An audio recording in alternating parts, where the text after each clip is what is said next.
Right. The philosophical underpinnings are absolutely foundational. You can't really grasp TCM without them. One of the central tenets is Tian Ren Yi. Pian He, what does that mean? It translates roughly to the harmony or the unity between humans and nature, or heaven, humans, and earth sometimes.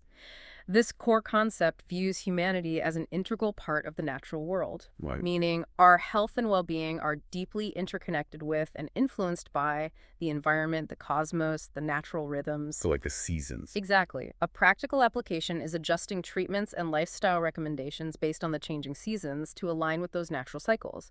It's about living in accordance with nature, not separate from it. That makes so much sense. It's a much broader perspective than just seeing the body as like a machine. A very different perspective, yes. And then there's yin and yang again. But this time as a core philosophical principle, extending beyond just the body. Exactly. It's not just medical. Yin and Yang is a fundamental philosophical concept describing the universe itself as existing in this constant state of dynamic balance between forces that are opposite, yet completely interdependent. You can't have one without the other. Light and dark, hot and cold. Those kinds of pairs, yes. And in TCM, health is viewed as this dynamic equilibrium within the body. And diagnosis and treatment involve carefully assessing and then working to regulate the balance of yin and yang. It's a guiding principle for understanding the body's inherent tendencies and how things go wrong. Okay. What about the wuxing, the five elements: wood, fire, earth, metal, water? I've definitely encountered that idea connected to TCM. The five elements theory, or five phases sometimes, wuxing. It describes five fundamental qualities or movements observed in nature. Wood, fire, earth, metal, water. Right, and it uses them as a framework to understand the intricate relationships between organs and physiological functions within the body. How does that work? Well, each element corresponds to specific organs, emotions, seasons, even tastes, and they interact with each other through cycles. There's a cycle of mutual generation, where one element nourishes the next, and a cycle of mutual overcoming or control, where one element keeps another in check. So it's like a system of checks and balances. In a way, yes. It provides this really elegant model for understanding the body's interconnectedness and how different systems influence one another, both in health and in disease. We also had a mention of Qi Yuan Lun, the concept of primordial qi. Yeah. What's the significance of qi in TCM philosophy? It seems to pop up everywhere. It really does. Qi is considered the fundamental substance and the vital energy that animates all bodily functions in TCM. It's the life force, essentially. Okay. Health is seen as dependent on the smooth and balanced flow of qi throughout the body's systems, through those meridians we talked about. Yeah. And so many TCM treatments, acupuncture, herbs, qigong exercises, even dietary therapy, are specifically aimed at regulating and harmonizing this flow of qi to restore health and address imbalances. It's the driving force behind everything. It really sounds like TCM takes a completely holistic view, considering the whole person, body, mind, environment, rather than just focusing on, say, one symptom. That's a key distinguishing characteristic, absolutely. It emphasizes the intricate interconnectedness of everything. The body, the mind, the emotions, the spirit, the environment. It all plays a role. So treatment isn't just about the symptom. Well, symptoms are important clues, but the approach is really about considering an individual's overall condition, their unique patterns of imbalance, what TCM calls syndrome differentiation, and even their environment. The primary focus isn't solely on eliminating the symptom itself, but on identifying the underlying root cause of the imbalance and restoring the body's inherent ability to self-regulate and heal. Which often involves prevention too, right? Yes, a significant emphasis on preventative measures. And this idea of treating before disease, Xi Wei Bing, that seems to come up quite a bit. It's about preventing problems before they even start. Absolutely. That principle, Bing, is a cornerstone of TCM philosophy. It highlights the profound importance of maintaining balance and harmony proactively Wow. through lifestyle adjustments, dietary choices, emotional well-being, exercises like the 5 animal frolics, even just being aware of the seasons. These are all seen as strategies to prevent illness from arising in the first place. It's about nurturing health and resilience, not just waiting to intervene when sickness occurs.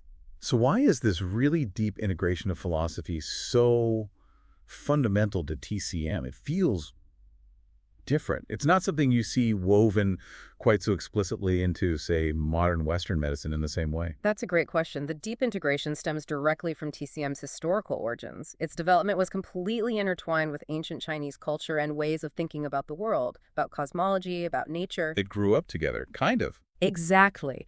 That emphasis on a holistic view, on Tianrenyi, the harmony with nature, it naturally leads to approaches that consider the individual within their broader context. Right. And you have to remember, in the absence of the advanced scientific tools and microscopic understanding we have today, these philosophical frameworks, yin yang, 5 elements, they provided comprehensive and coherent models. Models for understanding the body. Yes, for understanding the complex workings of the human body, the causes of disease, the interconnectedness of systems, all based on centuries of incredibly careful observation and empirical experience, but interpreted through these philosophical lenses. And things like Confucianism or Taoism played a role. Definitely. The influence of broader philosophical traditions like Confucianism and Taoism also significantly shaped medical ethics, the understanding of natural laws, the physician's role, the importance of self-cultivation for health. It's all interwoven. And what makes this philosophical integration unique to TCM compared to maybe other traditional medical systems around the world? Are there specific aspects that really stand out? Well, while many traditional systems across the globe incorporate philosophical ideas to some degree, TCM is perhaps particularly distinctive in the depth and the systematic application, and just the sheer longevity of this integration. How so? The way concepts like Tianrenyi directly inform diagnosis and treatment strategies day to day. The really unique use of yin yang and 5 elements, not just as like metaphors, but as fundamental explanatory models for physiology and pathology. And chi. And the absolutely central role of qi and its regulation in virtually all therapeutic approaches. That's very characteristic.